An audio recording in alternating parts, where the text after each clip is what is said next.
Firing case ಪೊಲೀಸರ ತನಿಖೆಯಲ್ಲಿ ಮಹತ್ವದ ಸುಳಿವು ಪತ್ತೆಯಾಗಿದೆ. ಫೈರಿಂಗ್ಗೆ ಬಳಸಿದ್ದು ಕೃಷಿ ರಕ್ಷಣೆಯ ಬ್ಯಾರಲ್ ಗನ್ ಅನ್ನೋದು ಪತ್ತೆಯಾಗಿದೆ.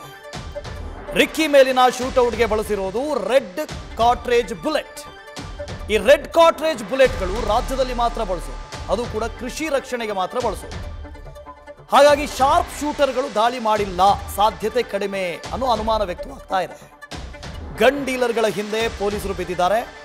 ಹಾಗಾಗಿ ಇದು ನಿಜಕ್ಕೂ ಶಾರ್ಪ್ ಶೂಟರ್ಗಳು ಮಾಡಿರುವಂಥ ಕೆಲಸನ ಅಥವಾ ಮತ್ತೆ ಯಾರು ಮಾಡಿರುವಂಥ ಕೆಲಸ? ಅಂಕಿತಾ ಮತ್ತೆ ನಮ್ಮ ಜೊತೆ ಜಾಯ್ನ್ ಆಗ್ತಾ ಇದ್ದಾರೆ. ಅಂಕಿತಾ, ನಿಜಕ್ಕೂ ಈ ಶಾರ್ಟ್ ಗನ್ನನ್ನು ಬಳಕೆ ಮಾಡಲಾಗಿತ್ತು, ಜೊತೆಗೆ ಈ ಗನ್ನನ್ನು ಕೇವಲ ಕೃಷಿ ರಕ್ಷಣೆಗೆ ಮಾತ್ರ ಬಳಸ್ತಾರೆ. ನಮಗೆ ಗೊತ್ತಿದೆ ಶಾರ್ಪ್ ಶೂಟರ್ಸ್ಗಳಂತ ಹೇಳಿದರೆ ಈಗ ಅತ್ಯಾಧುನಿಕವಾದಂಥ ವೆಪನ್ಗಳಿದ್ದಾವೆ, ಅದನ್ನು ಬಳಕೆ ಮಾಡ್ತಾರೆ. ಆದರೆ ಈ ಗನ್ನನ್ನು ಬಳಕೆ ಮಾಡಿರೋದು ನೋಡಿದ್ರೆ ನಿಜಕ್ಕೂ ಇದು ಶಾರ್ಪ್ ಶೂಟರ್ಗಳೇ ಮಾಡಿರುವಂಥ ಕೆಲಸನ?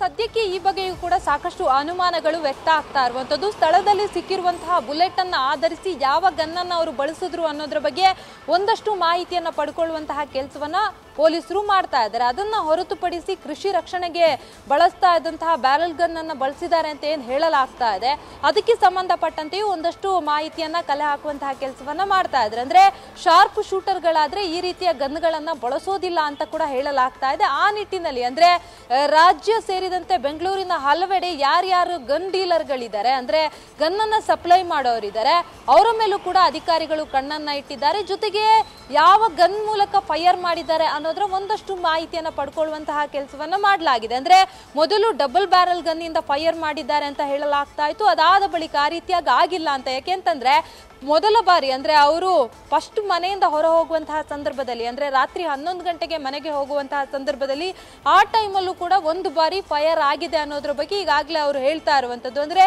ಜೋರಾಗಿ ಸೌಂಡ್ ಬಂದಿದೆ, ಅದಾದ್ಮೇಲೆ ನಾವು ಗಾಡಿ ಮೂವ್ ಮಾಡಿ ನೋಡಿದಾಗ ಗಾಡಿ ಪಂಚರ್ ಆಗಿದೆಯಾ ಅಥವಾ ಟೈರ್ ಬ್ಲಾಸ್ಟ್ ಆಗಿದೆಯಾ ಅಂತ ನೋಡಿದಂತಹ ಸಂದರ್ಭದಲ್ಲಿ ಏನೂ ಆಗಿಲ್ಲ. ಅಂದ್ರೆ ಆ ಟೈಮಲ್ಲೂ ಕೂಡ ಒಂದು ಬಾರಿ ಫೈರ್ ಆಗಿದೆ ಅನ್ನೋದ್ರ ಬಗ್ಗೆ ಅನುಮಾನ ಇರುವಂತದ್ದು. ಹಾಗಾಗಿ ಯಾವ ರೀತಿಯ ಗನ್ ಅನ್ನ ಬಳಕೆ ಮಾಡಿದ್ದಾರೆ, ಜೊತೆಗೆ ಆ ಗನ್ ಅಪರಿಚಿತರಿಗೆ ಹೇಗ್ ಸಿಕ್ತು, ಯಾರಾದ್ರೂ ಗನ್ ಡೀಲರ್ಗಳು ಆ ಒಂದು ಗನ್ ಅನ್ನ ಸಪ್ಲೈ ಮಾಡುವಂತಹ ಕೆಲಸವನ್ನ ಮಾಡಿದ್ರ ಅನ್ನೋದ್ರ ಬಗ್ಗೆಯೂ ಕೂಡ ಈಗಾಗಲೇ ಪೊಲೀಸರು ಬೇರೆ ಬೇರೆ ಆಯಾಮದಲ್ಲಿ ತನಿಖೆಯನ್ನ ಮಾಡಿರುವಂತದ್ದು. ಆದ್ರೆ ಇದುವರೆಗೂ ಕೂಡ ಗನ್ ಎಲ್ಲಿಂದ ಸಿಕ್ತು, ಯಾರು ಫೈರ್ ಮಾಡಿರೋದು ಅನ್ನೋದ್ರ ಬಗ್ಗೆ ಎಕ್ಸಾಕ್ಟ್ ಮಾಹಿತಿ ಸಿಕ್ಕಿಲ್ಲ. ಆದ್ರೆ ಬೇರೆ ಬೇರೆ ಆಯಾಮದಲ್ಲಿ ಅಂದ್ರೆ ದೂರಿನಲ್ಲಿ ಒಂದಷ್ಟು ಜನರ ವಿಚಾರವನ್ನ ಏನು ಉಲ್ಲೇಖ ಮಾಡಿದ್ದಾರೆ, ಅದಕ್ಕೆ ಸಂಬಂಧಪಟ್ಟಂತೆ ಒಂದಷ್ಟು ಮಾಹಿತಿಯನ್ನ ಪಡ್ಕೊಳ್ಳುವಂತಹ ಕೆಲಸವನ್ನ ಈಗಾಗಲೇ ಅಧಿಕಾರಿಗಳು ಮಾಡ್ತಾ ಇದ್ದಾರೆ. ವಾಸುದೇವ್ ಭಟ್.